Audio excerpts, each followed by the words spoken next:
No, those are weapons of war. No. Absolutely. Personal, home. There are so many risks involved. None good.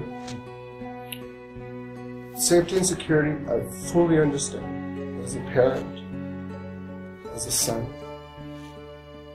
as an officer, as councilman now, but really just as a member of the community. Yes, you have the right to defend yourself, but there's such a thin line on those things. Personally, in my profession, more people who use weapons that they find in homes against people who own them turn on them. So,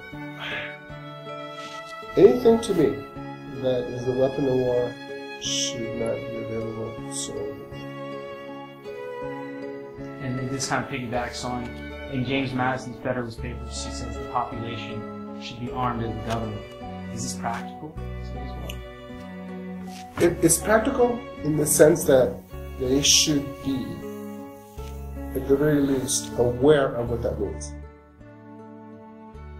Not in a war, particularly when in your own homeland, not everyone's going to be a soldier, not everyone's going to be in the front line. You're still going to need all the services, the paramedics, to fire, to keep the peace while that's going on. So, no, there's a limitation to things, and also there's reasonableness on all these things.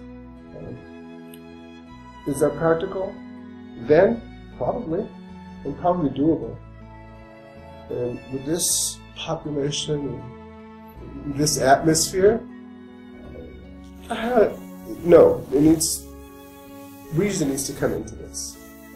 That's a good point. So the next question just leaves, would a ban on assault rifle create a slippery slope to infringement on further rights? No. If legislation can be crafted in a way that the benefit outweighs whatever loss, most of it appears to be commerce. Anything that, again, can be used as an assault, as a weapon, they call them assault weapons, you run so many risks, again. The Constitution is clear only in the sense that you are not to be infringed upon, and it's a militia. And when we're talking about an organized militia, where we all band together, we in the city all believe this is occurring, we all are involved in it, not a person. So it does not talk about your one personal ability. In my interpretation, in my belief, is that you can be a member, you can own a weapon, you better have it registered, and it better be legal, you can be purchased. You still have that right, but infringement into other places, I don't believe so. There's a legislative process, and then there's a Supreme Court. I don't believe anything other than that would pass. Okay, that's great. In 1998, Clinton's ban on importing foreign-made assault rifles was lifted. Do you feel that we should reestablish that ban as a nation? I think the wording needs to be changed, because I also don't know what that means. What is an assault weapon? Because of modern technology and weaponry specifically. If it's a rifle, shotgun, that probably passes the smell test, let's say. But anything that has capacity to fire a tremendous amount of rounds, that's no longer in the same category, I believe. Right. So the ban itself, I've understood it to be specifically for that, for weapons that could be used in the military style. So crafting it that way and making it much more defined, I think it should be. Yeah. Now, these next set of questions are on a little bit of a different topic. Jesse Ventura, a conspiracy theorist, says that if you were carrying his concealed weapon during the Aurora, Colorado shooting, that he would have saved lives. Do you feel that's wishful thinking or an accurate prediction? He's an actor. Who happened to become governor because everyone was so upset about everything else. It is wishful thinking. As an officer, I also, as a parent, I also came to that. What would I have done in that? Except that when you're trained, you realize that it's not that easy, first of all. It's not that clear. And the decisions have to be made. And you may do more harm. So yeah, it is wishful thinking. I've heard that from a lot of people that had I been there. Well, it didn't happen that way. Unfortunately, it's a tragedy. It's a massacre.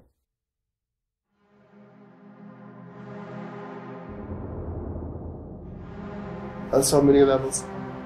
It doesn't so much alarm me as that it is a concern only as to where they are. If that many civilians or just citizens own it, fine. But if they start to congregate, then it becomes troublesome because it's not just those in the industry buying and selling, but it also could be for crime, criminal element, buy and sell, gangs. I'm a little bit biased on that one because of my profession. But that's what we find. And when we find a weapon, we find something. Certain gun advocates say that gun proliferation leads to lower crime rates. What do you feel about that? Yeah. It's wishful thinking. The stats just don't match. And my personal experience is the same. It's wishful thinking. It appears at first that it does make sense, but when you start looking at it, the risk is greater. So you feel that if California were to offer a concealed weapons license, it wouldn't have an effect on the number of firearm-related homicides? I think another control. It's another check and balance. I actually believe that it can be reduced. But it's one of those, in certain areas it will work, in others it will not. What I worry about is how do you control that? How do you verify these things? The registration of ownership. Also a receipt of sale. Somewhere to keep track of those things. That can tell us exactly where all these things happen. It's a great political message of the fear of these rights being taken away. But it isn't that way at all. Now, the NRA has recently criticized some of Obama's statements about armed guards in elementaries. So with respect to that, what is your opinion and how does that differ from police in high schools? In elementary schools it's a whole different thing. First of all, children, this is when children are to be an open book. This is when you start to fill in the pages and you give them guidance and things. I would like to have an unarmed officer in the schools because of the educational value. Their contact with officers must be a trust that should not be broken. That's something that I experienced. It's very difficult because, yes, we have officers who follow orders, and yeah, we have a lot of them who have committed crime as well. And they pay, and they should pay greater because we're held to a higher standard. So in elementary school, I see a positive only in that respect. As far as protecting the children, that's much more difficult. It involves so much more. I'm more concerned about children seeing that weapons are routine, it's part of your life, and what could go wrong. And to me, too many things can go wrong versus the benefit. I'm not a cop, so I wouldn't have any problems. That's a great answer.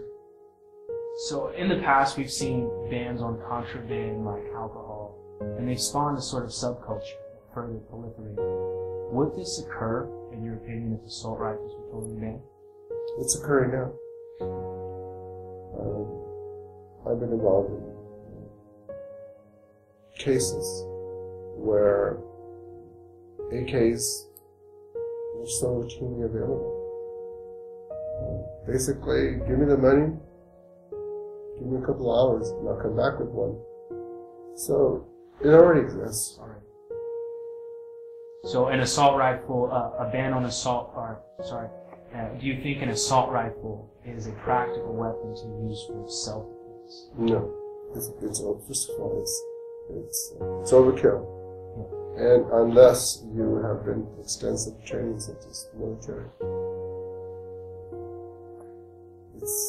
They don't understand, in my opinion, they don't understand the damage and the harm and what that means. An assault rifle is designed to kill your enemy.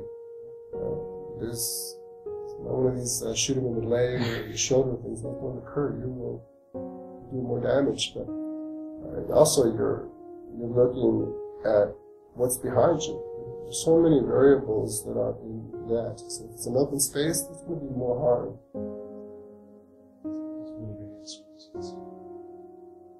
So, in your opinion, are the current gun laws with respect to purchasing, such as limited data on background checks and no required training, are they flawed, or do you feel they're adequate? They need to be improved. Registration of purchase, I think it's a must. This infringement that we're aware of that information, we do it now. It need not be a public instrument available. Court order, you're going to get one anyway. I don't have it, but that's something that needs to be when they resell it, so that when it's stolen, we can track it. We know where it was bought, where it possibly could be going, those things. We need to have a track record of what it could be. It would simplify it. It would make it easier for us to track it down at least. Also, for those who are going to commit the crimes, we'll give them another reason why they have to look at, another obstacle.